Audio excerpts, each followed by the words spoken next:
like you really feel like you watch anime. Mm-hmm. You ever heard of an anime called Hajime no Ippo? Mm-mm. Ippo.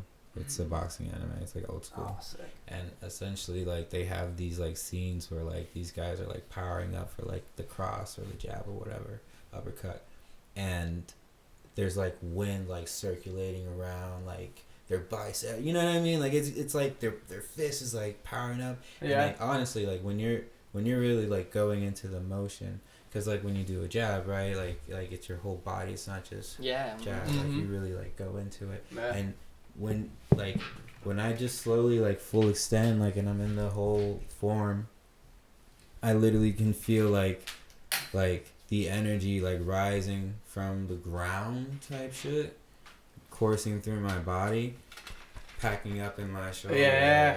And it feels so good. Yeah. To just be, I love boxing. Yeah. I don't roll with jiu-jitsu, but like boxing is my like, I can zone in and just go, dude. I love hitting bags and doing that. Yeah, pads is fun too. If you've got like a buddy to hold pads and maneuver. But there's nothing like getting that solid punch where you're like, bah. Yeah. Oh, I love it. Nice. Yeah. How long you been boxing?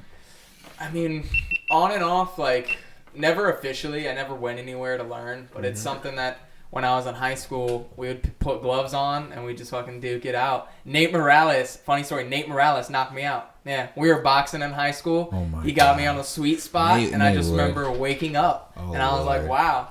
The ones that knock you out are the ones you don't see, right? Yeah. Yeah. Yep. Yeah. Oh, yeah. Yeah, it was just a clip to the jaw, and I just woke up on the ground. I was like, wow. It happened like in a second. Like I literally fell to the ground, woke up the second I hit the ground. But it happened. I was like, yo, you just knocked me out. That's sick. It happened. That's sick. Yeah, but no. So then I always just liked fighting as like high school stuff like that. Put the gloves on with friends, friendly fades, and then when he used to live with Gabe, in their house they had before this. He got us all gloves. He got us all gloves. Pads, We had a boxing training bag regimen. and the thing. Damn. We would meet up weekly and just like we do mile he runs. was already doing it at a training gym, so he would just kind of teach us. It's and like that, man. You just like, I gotta do this, and I'm not gonna do it alone. You're coming with me. Yeah, he would teach us the 1-2s, and like it was pretty sick. Yeah, shout out Gabe. Dude. Yeah. That's awesome. Yeah. Do you have a history of fighting or fitness or anything before the BJJ? Honestly, I like football, really, but for the most part, I don't know. I guess I've just been kind of an active person, really. Like ever since I was little, I was like really good at like, oddly enough, like lifting weights. So. Oh yeah. I don't know. It was just like you said, like on and off again kind of thing. And now, I'm 26, so I'm getting old. So I'm not trying to like that shit's just gonna catch up. Yeah, gotta keep the joints so oiled.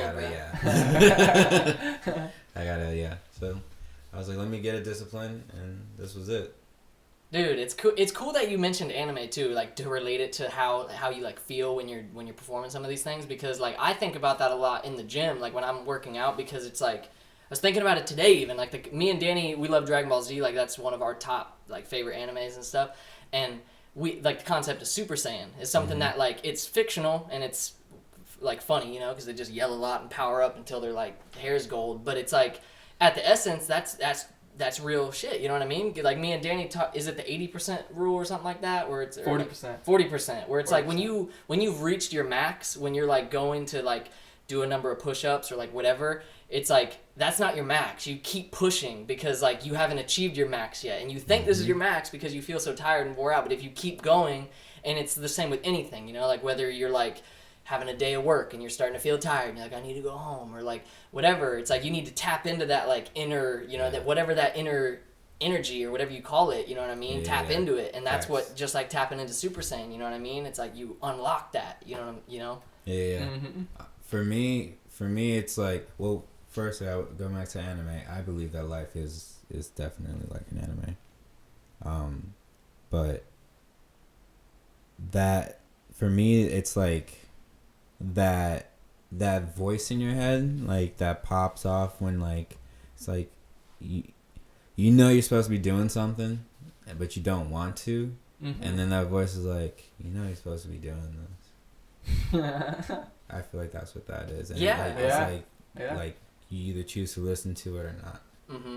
You listen to the one that's like, fuck that shit. we don't gotta do that. And that's like your ego. Yeah. Yeah. And also just how like you notice a lot of the times the protagonists in anime they'll constantly have something, especially like like the ones like One Piece and Naruto and like all those like whatever you call them Shonen Jump or whatever, they have like that something that they're looking at, and no matter what anyone tells them, that's what they know is gonna happen. Like Luffy is like, I'm gonna be king of the pirates, and everyone's like, no, you're fucking not. You're skinny as hell. You're a little kid. What are you talking about? And he's like, I'm gonna be king of the pirates. And Naruto, he's I'm gonna be the Hokage, and they're all like, no, you're not. You're a little jit. And he's like, well, I'm gonna be the Hokage. And then alas, by the end of the show, they achieved what they what they said because they had that like utmost confidence, that unbreakable confidence, and that's what like whatever your goal is, you need to have that, just like in anime, like you need to be that character that's like, I'm gonna get that, I'm gonna be that top selling artist, I'm gonna be that famous painter, I'm gonna be that football star, I'm gonna be a black belt, fighter or whatever. And if you just keep that in your brain as that's where I'm gonna be, every day your life is working towards that. True, very true. They're there have been moments where I really had to like kind of slow down and realize like, holy shit, like I'm actually I'm over here like, man, I need to get in the industry, I need to be in the industry, I need to like work and like get the homies in there and like get the city eventually in there and like, you know what I mean, like I need to like orchestrate and conduct and da da da da da da da. And getting lost into all that, I missed the fact of like just basically everything that I've done. Like everything that I've done like doesn't even matter type shit because I'm so focused on like why aren't we here yet type shit. Yeah. If that makes sense. Yeah. So yes, having purpose is important. If you don't have a purpose in life, or like if you're not striving to figure out your purpose, there we go. If you're not at least striving to figure out like, okay, like how do you say it? I can do more. Like I can like we have to contribute to our community. We have to contribute to society. It's the only way that things actually really truly progress. You know what I mean? Like like in this class they teach children in this class. You know what I'm saying? And like that's awesome. It's like these kids are good too. You know what I mean? Like they're pretty good. And it is just like, yeah, like that's the future. Like we have to realize our future. Like that's why I'm like I'm trying to focus on education and publishing, because like education is key. Like people need to really care about their future. Like we're not kids anymore. Yeah. No, that's true. Yeah. That's true. Yeah. That's a fact. Yeah. So life is definitely an anime in the sense that you can create your destiny if you really truly focus on it, and also in the sense that you shouldn't take life so fucking seriously because this is an anime. Or okay, here's my analogy: life is a video game, and you shouldn't take it so seriously because it's a video game. The game. We know what the game is. The game is like striving for something, achieving success, having like the fictional or like the dream, you know what I mean, house, kids, dog, whatever, family, and like good job and all that stuff, right? Being there for your elders, fucking recycling, just being the best that you can be, really, right? And taking the game too seriously is like being mad that you're not there yet. Yeah. Yep. Facts. Yeah. Being mad that other people are there. Yeah. Being mad at like when like living in Naples, bro. When like rich people, affluent people, whatever, people of a certain lifestyle, right? They talk to you a certain way, right? And you can be like, up yours, fuck you piece of shit. Or you can not take the game seriously and understand that this is someone that takes the game too seriously. That's important, yep.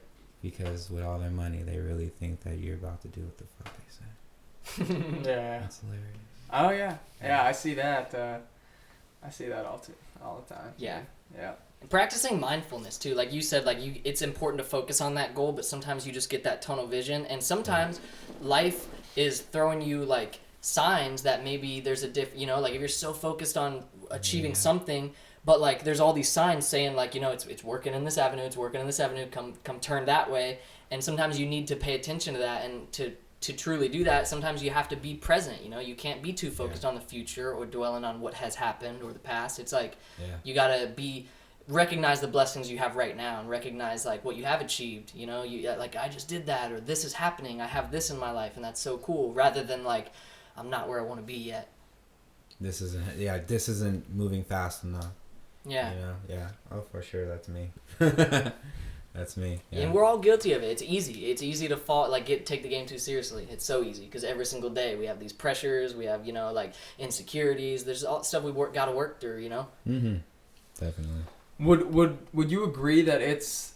I heard this be said somewhere. You say this often, where it's like, would you agree that in order to achieve like a dream that you're trying to achieve, like I said, the end goal, that's probably 90% of people want that end goal. Yeah. Financial freedom is a big one too. At the end of the day, you don't want to have to be stressing about how you're going to pay for rent, cars, things you want, whatever, etc. It's important to go through, like, experience a job that you hate, in order to kind of get there. Would you agree with that? Or to feel broken, like to have that moment of just where you're at your lowest. So like I was telling you about the what was I saying? Like rock bottom. Yeah, like when the milks. When I was telling you that throwing the milks in the dumpster. The milks. I had a day where I had to literally dump. At my old job had to dump like. You said it was like 250 gallons of milk that had expired. I was about to go home, like it was almost my time, and like. I think I even had like my second job after, or something was happening that day, but I had to throw out all these gallons of milk, and it's like the dude assigned it to me right before I was supposed to leave, and it's 250 gallons of milk I have to throw in the dumpster. And the way I want to do it, and the way I want to do it is like, that's gonna smell so bad sitting in a dumpster in the 100-degree Florida heat. So like, I want to dump the milk out and then crush the thing and then throw it away. I mean, I'd want to recycle it, but I had to. Needless to say, I had to throw all these gallons of milk into the dumpster. Yeah. And the whole time I'm sitting there, that was the same day I found out my credit plummeted. So like, so I got that bad news. Texted Danny like, bro, I got to figure something out. Like, I'm not doing good financially. Then they do that to me, and I'm throwing these gallons of milk. Like, I only had like 15 minutes, and I had to get home to like my dog and shit. So I'm like, fuck this, and I just like tried to use every ounce of energy to just like grab these milks and just boom, just throw them into the dumpster. And the whole time I'm doing that, I was telling him like, I'm just thinking like, I'm never doing this again. I'm never being to this point. And you hear Casey Neistat has a similar story of like working in a restaurant, having to dishwasher clean like cham clouder pots, and it was just the worst grueling job of just scrubbing these stupid pots. And that's what kind of fueled him to be who he is today, because he's like being at that bottom, working that job that you just hate, you know what I'm saying? Yeah. It's really good for you at the end of the day, Dude, humility, I think. You took it the way to motivation, and I can attest to that for sure. Motivation to get out of a situation that you like in your soul you feel like this is not for me. Yeah. For sure. I enjoy working jobs that like are of service. Like, I worked a lot of hospitality jobs, so I like being of service to others. Like going back to helping people, and just like even with like the situation you guys are saying, I'm just thinking like, yeah, I know what to do. I got you. So I think that yes, you should understand your worth and like what isn't for you, you know what I mean? But also understand that like there are people that do these jobs on the regular, you know what I mean? And like the job needs to be done. And like Dirty Jobs, you ever seen Dirty Jobs? Yeah. That was like that was supposed to be like in homage to like the people that actually work these types of jobs. Yeah. Because without them, our whole infrastructure really would be like go to shit. Yeah. Yeah. So. Yeah. No, that's true too, and it makes you think like, not because what you're saying is absolutely true though. It's like essential in order for us to function. Like, everyone wants to be the YouTuber, famous like. Artists and everything, but society's not going to function as a whole if we don't have plumbers or electricians and or garbage general contractors. Yeah, everything. But it makes you wonder, like, whenever I was in high school working odd and end jobs, you know, a lot of restaurants, country clubs, things like that, I'd be working with people that some people are like, you know, you get those servers that are like 50, 60 years old, and you're just like... And kitchen staff. You see cooks that are just like dedicated cooks, bro. Yeah. Yeah. Dude, I mean, I'm Haitian. I see the Haitians that are in Publix like for 19 years, you know what I'm saying? Counting. Yeah. You know, and honestly, for the most part, they like it. Publix is a nice place to work. Yeah, if you have that, have that plan of like being there 20, 25 years. Kyle only worked there for, you know, however many years he did, just a handful of years, and he had like stocks through them. He had like hella benefits, got paid out a lot when he left the company. So it's like, it's cool that companies are able to like take care of those sorts of people, because it is an essential job. Like, no one wants to be bagging, you know, or taking trash out in Publix bathrooms or cleaning the floors or whatever, but it has to get done. Yeah, I've cleaned bathrooms before, man. I can be vulgar on here. Oh yeah. Dude, the women's bathrooms are the worst bathrooms ever. I'll say it here first. Oh my gosh. Ladies, I love you, but gosh. Just look before you leave, I guess. But yeah. It's like the whole essential part. Because, okay, even in like the music industry, right? Like I feel blessed enough to actually enjoy publishing. Like, I enjoy data entry and, like, connecting dots and making sure, like, tracking and all that stuff. Like, that's nerd shit. Like, you know what I mean? Like, an artist is not supposed to like that. But I enjoy that stuff, and I feel lucky. So, I can sacrifice, in a sense, time on my artistry to do it, because I like it the same as I like my artistry.